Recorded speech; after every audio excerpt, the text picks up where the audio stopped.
حضرت ابو ذر غفاری رضی اللہ تعالیٰ عنہ فرماتے ہیں ایک رات نا حضور نے نماز کی نیت باندھی، ساری رات حضور نے نماز پڑھی اور ایک ہی آیت بار بار پڑھی، سورہ مائدہ کی آیت ہے، ایک ہی آیت، ساری رات روتے رہے اور ایک ہی آیت۔ اور آج کے ماحول کے تناظر میں ذرا آیت دیکھنا، یہ سیاستہ کی روایت ہے۔ آیت کیا ہے؟ اللہ اگر تو انہیں عذاب دے گا تو بندے تو تیرے ہی ہیں نا، اگر اللہ تو انہیں بخش دے گا تو غالب حکمت والا ہے۔ اللہ اگر تو عذاب دے گا، ان تعذبہم فانہم عبادک، اگر تو عذاب دے گا تو بندے تیرے ہیں، وان تغفر لہم فانک انت العزیز الحکیم، اور اللہ تو اگر معاف کر دے گا تو غالب حکمت والا ہے۔ اس آیت کا ذرا مزہ لیں، اے اللہ اگر تو انہیں عذاب دے تو بندے تو تیرے بندے ہیں، اللہ یہ تیرے ہیں، مالک تیرے پیدا کیے ہوئے، یہ اپنی مرضی سے نہیں آئے، تیری چاہت سے۔ الذی خلقک فسواک فعدلک فی ای صورۃ ما شاء رکبک، یہ تو نے سجائے، تو نے سوارے، یہ تیرے ہیں۔ تو میرے رسول کریم صلی اللہ تعالی علیہ وسلم عبادت بھی کرتے تو ذوق سے کرتے۔ ہمارے ہاں جب کسی کو زخم لگتا ہے تو ہائے کرتا ہے، تکلیف آتی ہے تو واہ ویلا کرتا ہے، شور مچاتا ہے، ڈاکٹر کی طرف جاتا ہے۔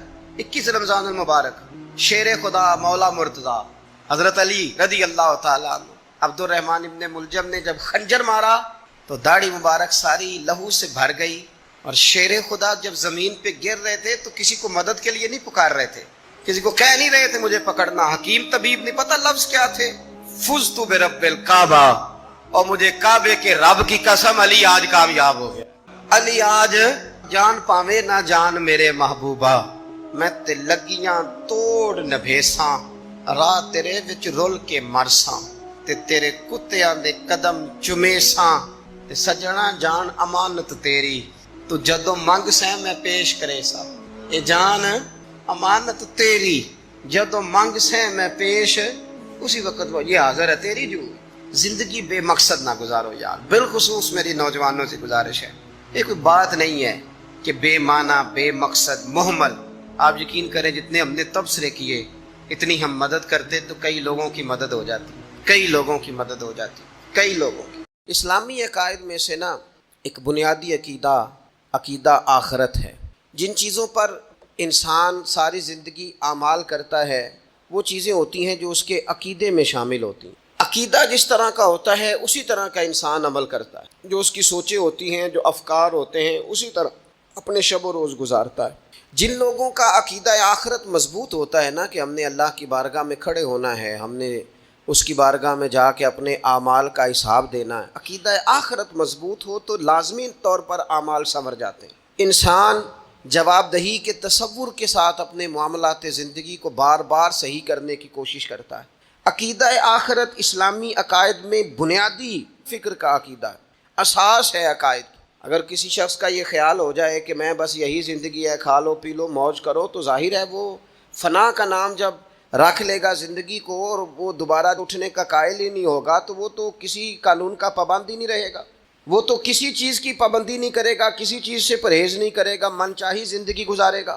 عقیدہ آخرت اللہ کی بارگاہ میں کھڑا ہونے کا تصور یہ انسان کو سوار دیتا ہے، یہ ایک ایسا مراقبہ ہے جو تزکیہ نفس کر دیتا ہے، انسان کا باطن سنور جاتا ہے، اخلاقیات میں تبدیلی آتی ہے۔ پھر کوئی کیمرہ بھی نہ لگا ہو نا، کوئی بھی نہ دیکھ رہا ہو تو بندہ پھر بھی نیک ہو جاتا ہے، کیونکہ اس کا خیال ہوتا ہے میرا رب مجھے دیکھ رہا ہے، صبح قیامت میں اپنے رب کی بارگاہ میں کھڑا کیا جاؤں گا۔ تو عقیدہ آخرت کی مضبوطی، اس تصور کا مضبوط ہونا امت مسلمہ کے لیے نہایت ہی ضروری ہے۔ آپ دیکھیے قرآن مجید فرقان حمید ہماری توجہ دلاتا ہے، اور سورۃ القیامہ کے اندر اللہ کریم نے ارشاد فرمایا ایحسب الانسان، کیا آدمی اس گھمنڈ میں ہے، کیا انسان کا یہ خیال ہے ان یترک سدی، کہ اسے آزاد چھوڑ دیا جائے گا، اس سے پوچھا نہیں جائے گا؟ کیا انسان یہ سمجھتا ہے اس سے کوئی سوال؟ ایحسب الانسان، کیا انسان اس گمان میں ہے، اس گھمنڈ میں ہے ان یترک سدی، کہ اسے آزاد چھوڑ دیا جائے گا، کوئی پوچھنے والا نہیں ہوگا؟ اسے آزاد نہیں چھوڑا جائے گا، اس پر پابندیاں ہیں، اس پر کچھ قیود ہیں، اسے کچھ حدود بتائی گئی ہیں، اسے ایک دائرہ کار دیا گیا ہے، اسے بتایا گیا ہے کہ یہ حلال ہے، یہ حرام ہے، یہ تیرے لیے جائز ہے، یہ تیرے لیے جائز نہیں ہے۔ اس چیز کی حد تک تو آگے بڑھ سکتا ہے، یہاں سے اس لائن کو تو کراس نہیں کر سکتا، اس پر پابندیاں ہیں، ان پابندیوں کے بیچ رہ کے وہ زندگی گزارے گا۔ اور یہ بھی یاد رکھے، یہ آیت ایک دوسرا معنی یہ دیتی ہے کہ یہ مت سمجھے کہ صبح قیامت اسے چھوڑ دیا جائے گا، اس سے پوچھا جائے گا، اس سے سوال کیا جائے گا۔ اللہ کی بارگاہ میں جب یہ کھڑا ہوگا تو اسے اپنے اعمال کا حساب دینا ہو۔ لازمی طور پر ایک عدالت صبح قیامت لگے گی جس عدالت میں مجرم پیش ہوں گے، انہیں اپنے جرموں کا حساب دینا ہے، ظالموں کو کھڑا کیا جائے گا، ان سے ان کے ظلم کے بارے میں باز پرس ہوگی۔ تو لازمی طور پر عقیدہ آخرت کی مضبوطی انسان کو مضبوط کرتی، اس کے اعمال پر پیرے بیٹھ جاتے ہیں، وہ پھونک پھونک کر قدم رکھتا ہے، سوچ کر جملے بولتا ہے، وہ کوئی بھی معاملہ کرتا ہے تو اس میں اس کا خیال ہوتا ہے کہ میں نے دنیا سے چلے جانا ہے، میرے پاس پتہ نہیں کتنا وقت بچا ہے، لہٰذا مجھے آخرت میں پیش ہونا ہے اپنے معاملات کی آسانی کے لیے، وہاں کی آسانی کے لیے میں یہاں تھوڑا سوچ سمجھ کے چلوں۔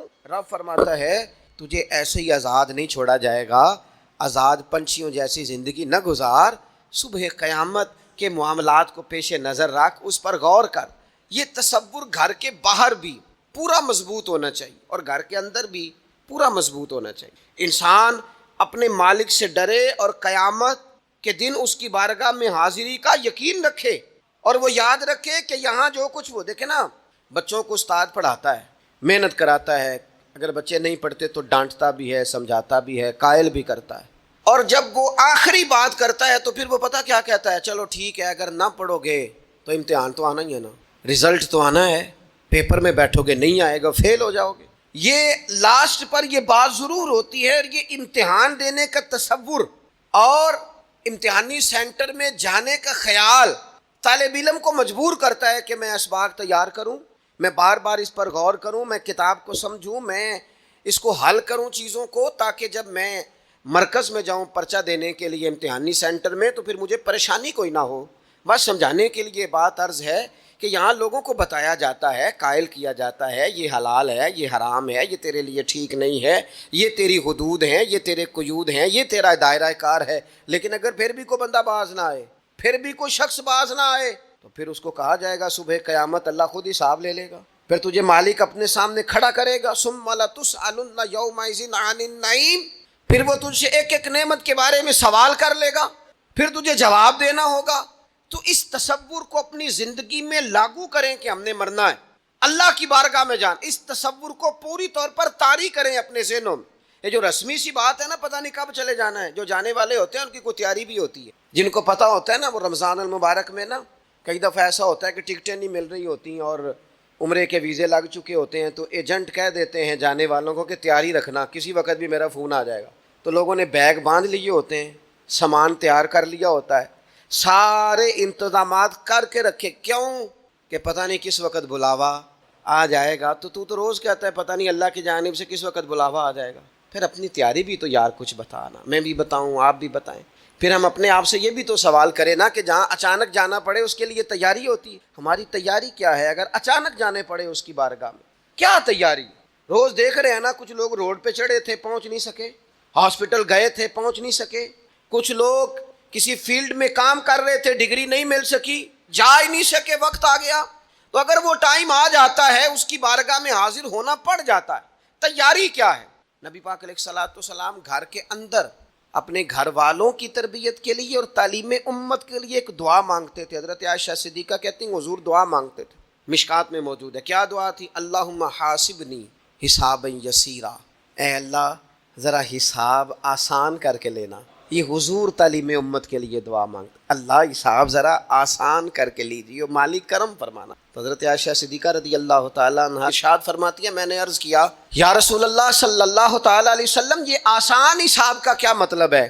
تو حضور فرمانے لگے عائشہ آسان حساب کا مطلب یہ ہے کہ رب کریم بندے کے نامہ اعمال پر نظر ڈالے گا اور پھر اللہ تبارک و تعالیٰ اس سے درگزر فرما دے گا، یہ آسان حساب ہے۔ پتہ مالک کو ہے اس نے کیا کیا ہے، پر کریم ہے نا، عدل کریں تے تھر تھر کمبن، اچیاں شانہ والے تے جے فضل کریں تے پھر بخشے جامن میرے جے منہ کالے، نظر کرے گا پھر معاف فرما دے گا۔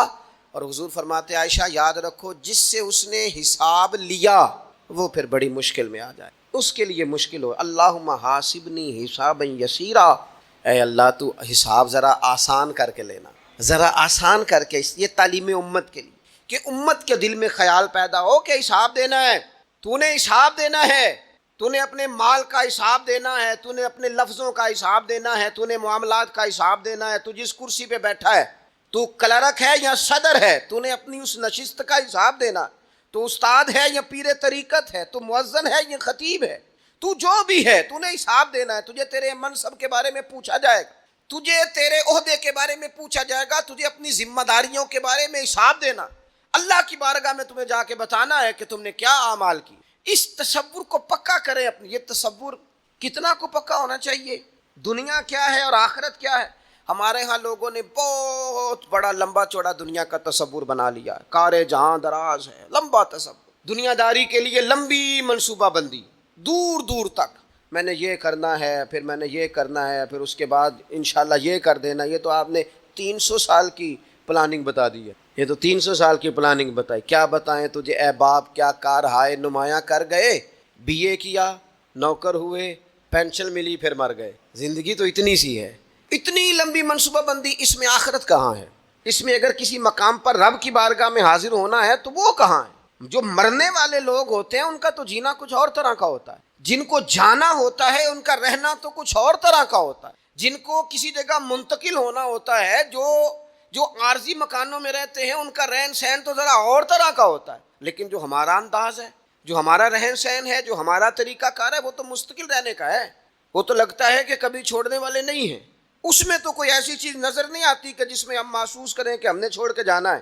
لیکن نبی پاک علیہ السلام نے جس دنیا کو ہم بہت بڑی دنیا سمجھتے ہیں، حضور نے اس کی مثال کیا دی. صحیح مسلم کی حدیث ہے. دیکھیں کتنا کھول کر اور کتنا آسان کر کے رسول پاک ہمیں بات سمجھاتے ہیں. دنیا کیا ہے، آخرت کیا ہے، یہ والی زندگی کیا ہے، آخرت کی زندگی کیا. بالکل کھول کر واضح کر کے نبی پاک علیہ الصلوۃ والسلام فرمانے لگے دنیا اور آخرت کی مثال اس طرح ہے جس طرح دریا بہہ رہا ہو اور کوئی آدمی اس میں انگلی ڈبوئے. جتنا پانی اس کی انگلی کو لگ گیا یہ دنیا ہے، اور جو باقی ٹھاٹھے مارتا دریا پیچھے ہے، سمندر پیچھے ہے، وہ سارا آخرت ہے. یہ اتنی سی دنیا ہے. یہ صحیح مسلم میں موجود.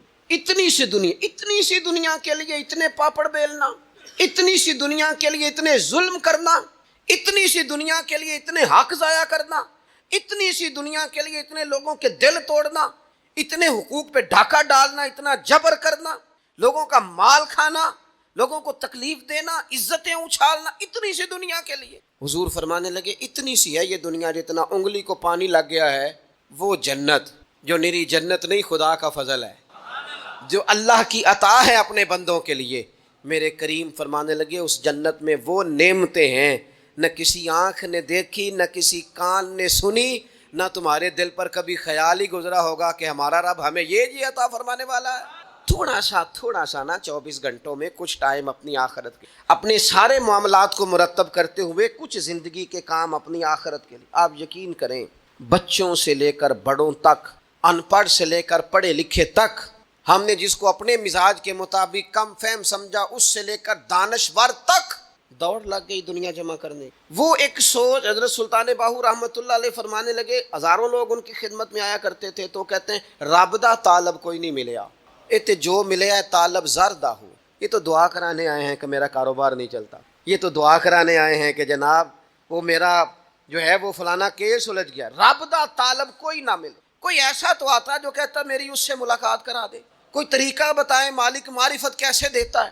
کوئی تو ایسا آتا جو کہتا کہ آؤ نہ کچھ باتیں درد کی کریں، کچھ عشق رسول کی تم کرو، کچھ محبت مصطفیٰ کی میں کروں. کچھ ایسے آتے جو کہتے آؤ نہ کوئی ذکر چھیڑے صدیق اکبر کا، کوئی بات کریں سیدنا فاروق اعظم کی، کچھ تذکرے ہو جائیں عثمان غنی کے، تھوڑی دیر ہو نہ جائے مولا علی کا تذکرہ. کچھ لوگ ہوتے نا ایسے جو اس طرح کے ہوتے، لیکن وہ ہر وقت دنیا داری، ہر وقت. اچھا کہیں اکتاتے بھی ہیں نا، تھک گئے کاروبار کر کر کے، کہیں اکتاتے بھی ہیں تو کرتے کیا ہیں، سیر کرنے چلے جاتے ہیں. میں جی بور ہو گیا ہوں کام کرتے کرتے، چلو میں اب ٹھنڈے علاقے میں چلتا ہوں. کبھی تو ایسا ہونا تو کہے میں نے بچوں کو بھی وقت دیا ہے، دوستوں کو بھی دیا ہے، یاروں کو بھی دیا ہے، صحت کو بھی دیا ہے، میں نے ٹائم اپنے شوق کو بھی دیا ہے، اب میں کسی کو ٹائم نہیں دوں گا. یہ چند گھنٹے میں صرف رب رسول کی بارگاہ میں حاضری دوں گا. تو ذرا جم کے قرآن پاک پڑھے، تو ذرا ذوق سے درود پاک پڑھے، تو ذرا شوق سے میرے محبوب کی نعت سنے، تو سارا زمانہ بھول جائے اور تو رج رج کے دعا مانگے اپنے رب کی بارگاہ میں، اپنی پریشانیاں عرض کرے. اپنے اندر کی کیفیت بیان کرے. دل جو سخت ہو گیا ہے، ذہن جو سخت ہو گیا ہے، جو طبیعت میں وہ نورانیت نہیں آ رہی، اس کی تو بات کرے. تو اپنے رب کی بارگاہ میں معافی کا سوال کرے، تو اس سے قیامت کے دن درگزر کرنے کے لیے عرض کرے. کچھ تو ایسا ٹائم نکل. لیکن دوستو، ہم تو بالکل الجھتے ہی جا رہے ہیں. وہ معاملات زندگی ہیں کہ ختم ہی نہیں ہو رہے، شوق ہیں کہ ختم ہی نہیں ہو رہے، باتیں ہیں کہ بڑھتی چلی جا رہی. دور گزر گیا جب لوگ کہتے تھے کہ کوئی درود پاک بتائیں جس سے سرکار راضی ہو. ایک کی مسئلہ ہے، کام نہیں چلتا. ایک صاحب آئے، کام نہیں چلتا. میں نے کہا سورہ واقعہ پڑھا کریں. کہتے ہیں حضرت میں بڑی دیر سے پڑھ رہا ہوں. میں نے کہا چلیں کچھ صدقات دے کے دیکھ لیں. کہنے لگے بڑی دیر سے دے رہا ہوں. میں نے انہیں ایک اور وظیفہ بتایا. کہنے لگے یہ بھی مجھے کسی نے بتایا تھا، بڑی دیر سے کر رہا ہوں.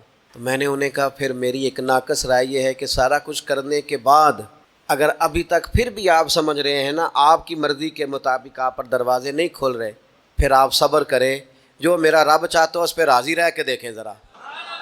پھر ذرا راضی رہ کے دیکھیں، پھر دیکھیں کہ مالک کا فیصلہ کیا ہے. وہ آپ کے حق میں کوئی رحمت والا فیصلہ ہی فرمائے گا. پھر ذرا انتظار کر کے دیکھیں، پھر ذرا صبر کر کے دیکھیں.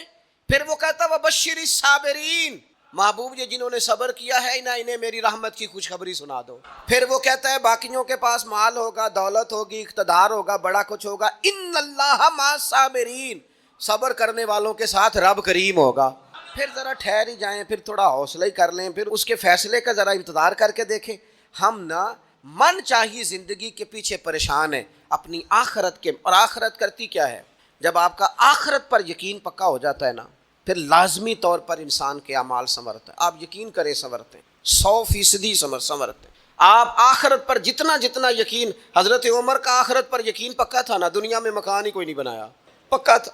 سیدنا مولا علی شیر خدا امیر المومنین بھی ہو گئے تو طامت پھر بھی پھٹی ہوئی تھی. پکا یقین تھا نا کہ اللہ نے ہمارے لیے آگے بڑی نعمتیں تیار کی ہوئی. حضور نے آ کے فرمایا تھا نا کہ عمر میں تیرا گھر دیکھ آیا ہوں جنت میں. یقین پکا تھا نا بڑا کچھ ملنے والا ہے.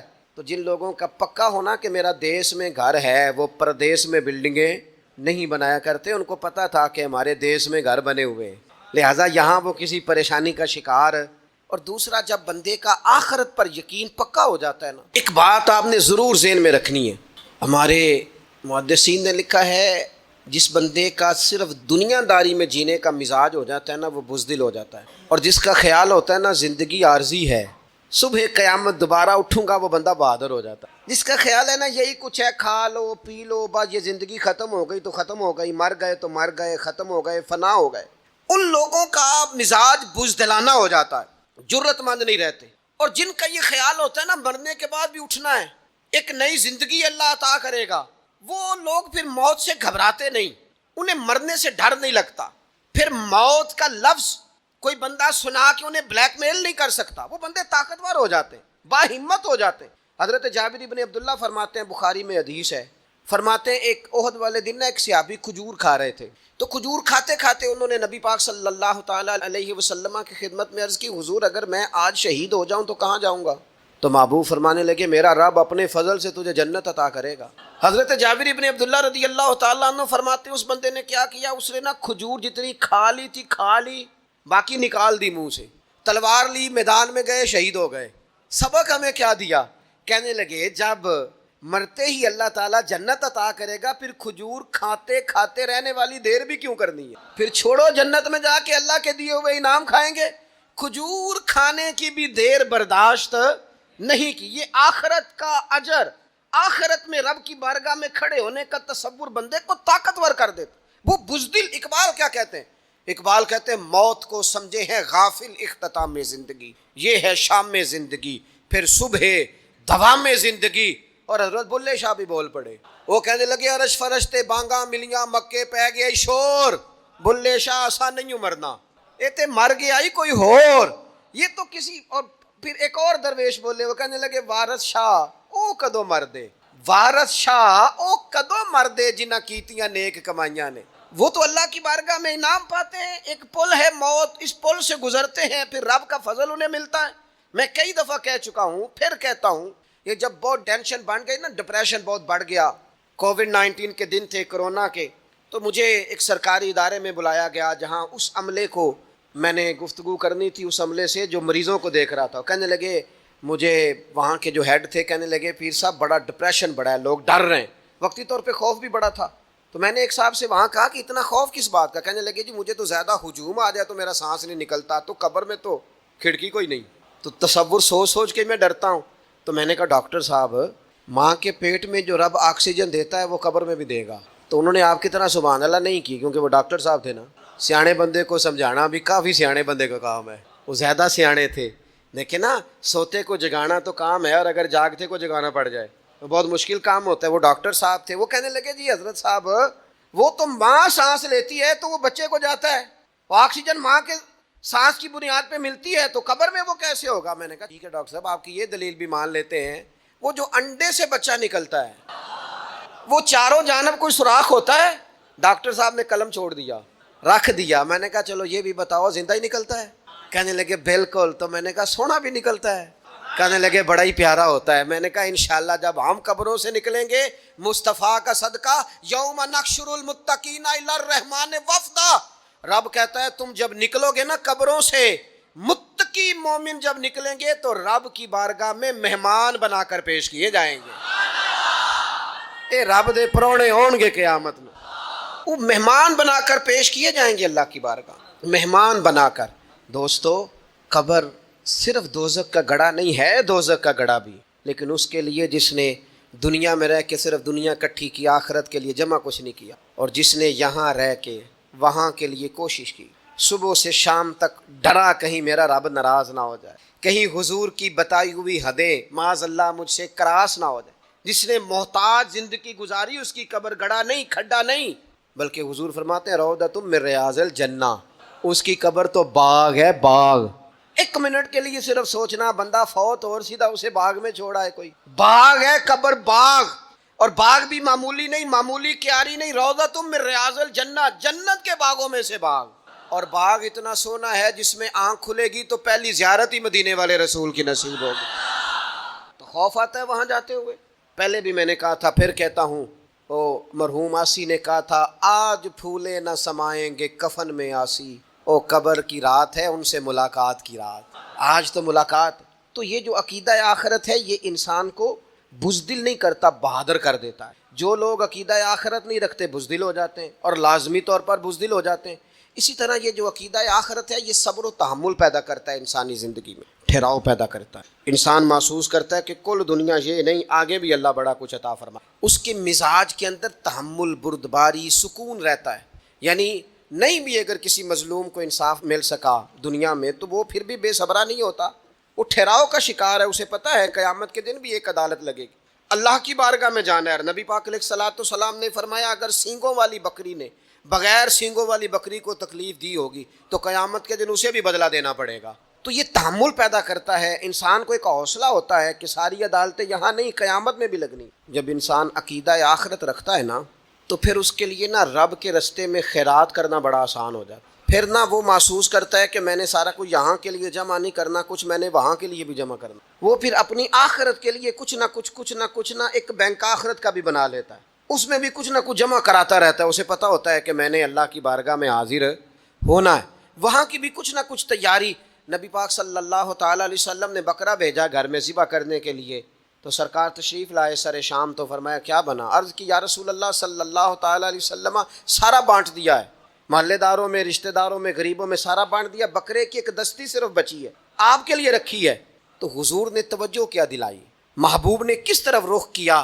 حضور فرمانے لگے اپنے اہل خانہ سے، ازواج مطہرات سے، کریم فرمانے لگے عائشہ وہ جو تم نے بانٹ دیا ہے نا وہ سارا ہی بچ گیا ہے، وہ سارا ذخیرہ ہو گیا، وہ جمع ہو گیا ہے آخرت کے لیے، وہ ہمارے پاس بچ گیا۔ یہ جو تم سمجھتے ہو نا یہ بچا کے رکھا ہے، یہ تو ہم استعمال کر لیں گے، وہ ہم نے سیو کر لیا ہے، وہ بچ گیا ہے۔ حضرت ابو ذر غفاری رضی اللہ تعالیٰ عنہ اپنے خادم سے کہنے لگے کہ مجھے پتہ چلا ہے یہاں فلاں جگہ کچھ غریب لوگ آئے ہیں، تو اس طرح کرنا، جو اچھا اونٹ ہے نا میرے اونٹوں میں سے، اچھا اونٹ وہ ذبح کر کے نا تو ان سارے گھروں میں تقسیم کر دو، جتنا گوشت وہاں بھیجو گے اتنا ہی میرے گھر میں بھی بھیج دینا۔